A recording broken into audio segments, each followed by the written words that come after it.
வணக்கம். ஆகாஷ்வாணி புதுச்சேரி செய்தி அறிக்கை வாசிப்பவர் மலர்விழி. தொழில்நுட்பங்களின் அடிப்படையிலான நிர்வாகம், வர்த்தகம் புரிவதை எளிமையாக்குவதற்கான நடைமுறைகள் போன்ற அரசின் பல்வேறு நடவடிக்கைகளால் தற்போது நாடே சீர்திருத்த எக்ஸ்பிரஸில் பயணித்து வருவதாக பிரதமர் திரு நரேந்திர மோடி கூறியுள்ளார்.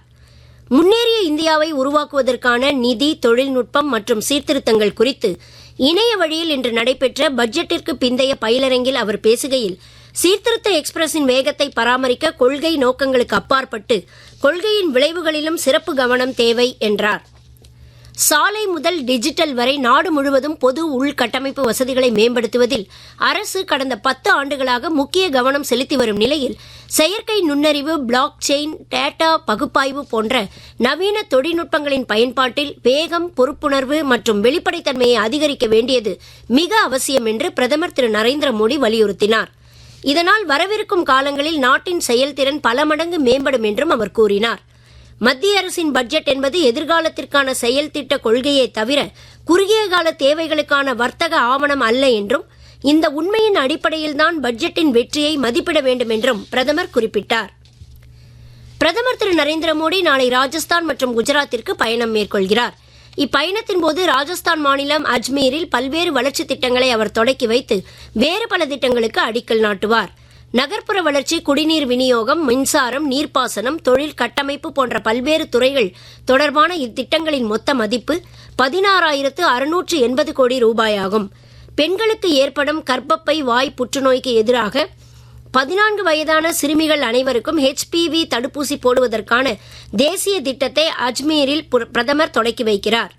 ராஜஸ்தான் அரசின் பல்வேறு துறைகளுக்கு புதிதாக தேர்ந்தெடுக்கப்பட்டுள்ள 21,800 பேருக்கு நியமன கடிதங்களை அவர் வழங்குகிறார். தொடர்ந்து நாளை பிற்பகல் பிரதமர் குஜராத் மாநிலம் சனந்த் பகுதியில் மைக்ரான் இந்தியா நிறுவனத்தின் செமி கண்டக்டர் உற்பத்தி ஆலையை தொடக்கி வைக்கிறார்.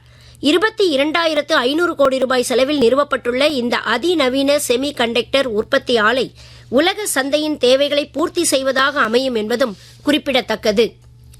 புதிய தொழிலாளர் சட்டங்கள் மற்றும் EPF தொடர்பான பல்வேறு அம்சங்கள் குறித்து இன்று புதுடெல்லியில் நடைபெற்ற 5வது மண்டல மாநாட்டிற்கு மத்திய தொழிலாளர் துறை அமைச்சர் திரு மன்சுக் மாண்டவியா தலைமையேற்றார். புதிய தொழிலாளர் சட்டங்களை தொழிற்சாலைகள் மற்றும் தொழிலாளர்கள் ஆகிய இரு தரப்பினருமே வரவேற்றுள்ளதாக அவர் தெரிவித்தார். ILO உள்ளிட்ட சர்வதேச அமைப்புகளும் இந்த சட்டங்களை பாராட்டியுள்ளதாக அவர் கூறினார். தொழிலாளர் சட்டங்களை மேம்படுத்துவதில் மத்திய மாநில அரசுகளுக்கு சம பங்கு இருப்பதாக அமைச்சர் மேலும் கூறினார். மத்திய தொழிலாளர் அமைச்சகத்தின் இந்த 5வது மண்டல மாநாட்டில் வடகிழக்கு மாநிலங்கள் கலந்து கொண்டன. தமிழகத்தில் ஒவ்வொரு சட்டமன்ற தேர்தலின் போதும் அதிக அளவிலேயே வாக்குகள் பதிவாகி இருப்பதாகவும், இம்முறையும் தமிழக சட்டமன்ற தேர்தல் வாக்குப்பதிவு பீகாரை விட அதிகமாக சாதனை அளவிலேயே அமையும் என்றும் தலைமை தேர்தல் ஆணையர் திரு கியானேஷ்குமார் கூறியுள்ளார். இன்று சென்னையில் செய்தியாளர்களிடம் பேசிய அவர், இம்முறை 18 முதல் 30 வயது வரை உள்ள இளம் வாக்காளர்கள் பெரும் எண்ணிக்கையில் தேர்தல் திருவிழாவில் பங்கேற்பதை உறுதிப்படுத்த கூடுதல் முயற்சிகள் மேற்கொள்ளப்படும் என்றார். தமிழக அரசியல் கட்சிகளுடன் தேர்தல் ஆணையம் நடத்திய ஆலோசனைக் கூட்டங்களில் சட்டமன்ற தேர்தலை ஒரே கட்டத்தில் நடத்தி முடிக்க ஆலோசனை வெளியாகி இருப்பதாகவும், அரசியல் கட்சிகளின் ஆலோசனைகளை ஆணையம் பரிசீலனைக்கு எடுத்துக் கொள்ளும் என்றும் திரு கியானேஷ்குமார் கூறினார்.